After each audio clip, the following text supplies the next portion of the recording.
मुख्यमंत्री माझी शाळा सुंदर शाळा हा जो उपक्रम राबवण्यात आला होता त्यामध्ये आपल्या शेनाळे शाळेचा प्रथम क्रमांक आलेला आहे। त्याबद्दल मुख्याध्यापक अयंगर सर यांच्याकडून जाणून घ्या कशा प्रकारे त्यांनी सुशोभीकरण केलं होतं।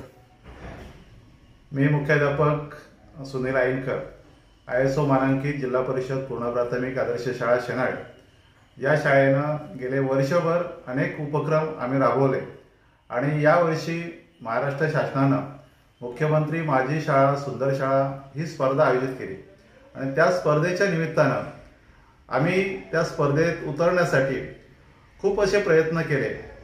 आज माझी शाळा ISO मानांकित ही तालुक्यातली एकमेव अशी शाळा आहे आणि त्या निमित्तानं मुख्यमंत्री माझी शाळा सुंदर शाळा या उपक्रमाअंतर्गत तालुक्यात आज माझ्या शाळेला प्रथम क्रमांकाचं पारितोषिक मिळालं आहे आणि याचं संपूर्ण श्रेय मी माझी शाळा व्यवस्थापन समिती, माझे शिक्षक, माझे ग्रामस्थ आणि सगळ्यात महत्त्वाचं माझी ग्रामपंचायत यांना देईल।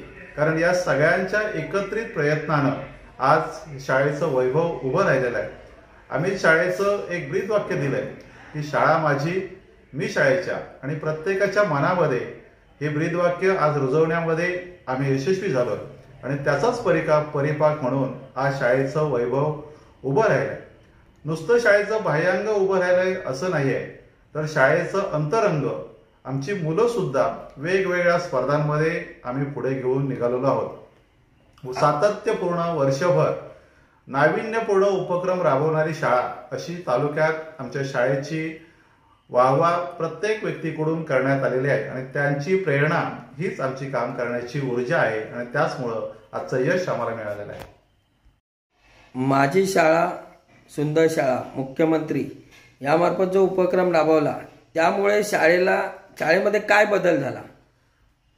अनेक गोष्टी या निमित्तानं पुढे आल्या की महाराष्ट्र शासनानं मुख्यमंत्री माझी शाळा सुंदर शाळा हा उपक्रम जाहीर केला आणि त्या उपक्रमाअंतर्गत तालुक्यात पहिली येणाऱ्या शाळेला 3 लाख रुपये, दुसरी येणाऱ्या शाळेला 2 लाख रुपये आणि तिसऱ्या येणाऱ्या शाळेला 1 लाख रुपये असं पारितोषिक जाहीर केलं आणि पारितोषिक जाहीर केल्यानंतर खऱ्या अर्थानं या कामाला सुरुवात झाली आणि म्हणून वेग आला। कारण या निमित्तानं अनेक शाळांचं बाह्यांग, अनेक शाळांचं अंतरंग या निमित्तानं कायापालट करण्यासाठी फार मोलाची मदत अनेक ग्रामस्थांनी या ठिकाणी केली। मलाही माझ्या ग्रामस्थांचा फार मोठा वाटा यामध्ये मिळाला आणि म्हणून आज मी इथपर्यंत ही माझी शाळा घेऊन चाललो आहे। यामध्ये सुशोभीकरणासाठी तुम्ही कशा प्रकारे आपली कल्पकता वापरली?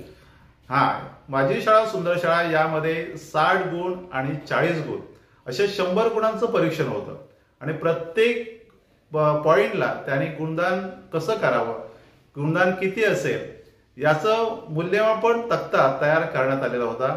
महाराष्ट्र शासनाकडून आम्हाला तो दिलेला होता आणि त्यानुसार काम करत आम्ही इथपर्यंत पोहोचलो की प्रत्येक गोष्टीला गुण आहे। म्हणजे सुशोभीकरण हा एकच मुद्दा त्याच्यामध्ये नाही आहे, तर त्याच्यामध्ये परसबाग असेल, त्याच्यामध्ये आरोग्यासाठी मुलांसाठी घेतलेले कार्यक्रम असतील, वेगवेगळ्या उपक्रमाअंतर्गत एकूण गुण 100 आणि त्यापैकी मिळालेले गुण याच्यावरून तालुका कमिटी, त्याचे प्रमुख सन्माननीय गटविकास अधिकारी, त्याच्यानंतर गटशिक्षण अधिकारी, त्याच्यानंतर विस्तार अधिकारी या तालुका परीक्षकांनी गुणदान करून प्रत्यक्ष शाळेला भेट देऊन त्या सगळ्या मुद्द्यांची पाहणी करून आज माझी शाळा प्रथम क्रमांकानं मानांकन प्राप्त करून कौतुकाचा विषय ठरलेली आहे।